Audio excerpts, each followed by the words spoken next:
ابو ہریرہ رضی اللہ عنہ فرماتے ہیں کہ رسول اللہ صلی اللہ علیہ وسلم نے ہمیں دوپہر کے بعد کی 2 نمازوں میں سے کوئی نماز پڑھائی، ظہر یا عصر کی۔ ابن سیرین نے کہا کہ ابو ہریرہ رضی اللہ عنہ نے اس کا نام تو لیا تھا لیکن میں بھول گیا۔ ابو ہریرہ رضی اللہ عنہ نے بتلایا کہ آپ صلی اللہ علیہ وسلم نے ہمیں 2 رکعت نماز پڑھا کر سلام پھیر دیا۔ اس کے بعد ایک لکڑی کی لاٹھی سے جو مسجد میں رکھی ہوئی تھی، آپ صلی اللہ علیہ وسلم ٹیک لگا کر کھڑے ہو گئے۔ ایسا معلوم ہوتا تھا کہ جیسے آپ بہت ہی خفا ہوں، اور آپ صلی اللہ علیہ وسلم نے اپنے دائیں ہاتھ کو بائیں ہاتھ پر رکھا اور ان کی انگلیوں کو ایک دوسرے میں داخل کیا، اور آپ نے اپنے دائیں رخسار مبارک کو بائیں ہاتھ کی ہتھیلی سے سہارا دیا۔ جو لوگ نماز پڑھ کر جلدی نکل جایا کرتے تھے وہ مسجد کے دروازے سے پار ہو گئے۔ پھر لوگ کہنے لگے کہ کیا نماز کم کر دی گئی ہے؟ حاضرین میں ابوبکر اور عمر رضی اللہ عنہ بھی موجود تھے، لیکن انہیں بھی آپ صلی اللہ علیہ وسلم سے بولنے کی ہمت نہ ہوئی۔ انہی میں سے ایک شخص جن کے ہاتھ لمبے تھے اور انہیں ذو الیدین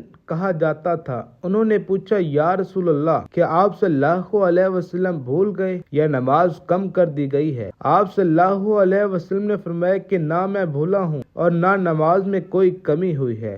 پھر آپ صلی اللہ علیہ وسلم نے لوگوں سے پوچھا، کیا ذو الیدین صحیح کہہ رہا ہے؟ حاضرین بولے کہ جی ہاں۔ یہ سن کر آپ صلی اللہ علیہ وسلم آگے بڑھے اور باقی رکعتیں پڑھی، پھر سلام پھیرا، پھر تکبیر کہی اور سہو کا سجدہ کیا، معمول کے مطابق یا اس سے بھی لمبا سجدہ، پھر سر اٹھایا اور تکبیر کہی، پھر تکبیر کہی اور دوسرا سجدہ کیا، معمول کے مطابق یا اس سے بھی طویل، پھر سر اٹھایا اور تکبیر کہی۔ لوگوں نے بار بار ابن سیرین سے پوچھا کہ کیا پھر سلام پھیرا؟ تو وہ جواب دیتے کہ مجھے خبر دی گئی ہے کہ عمران بن حسین کہتے تھے کہ پھر سلام پھیرا۔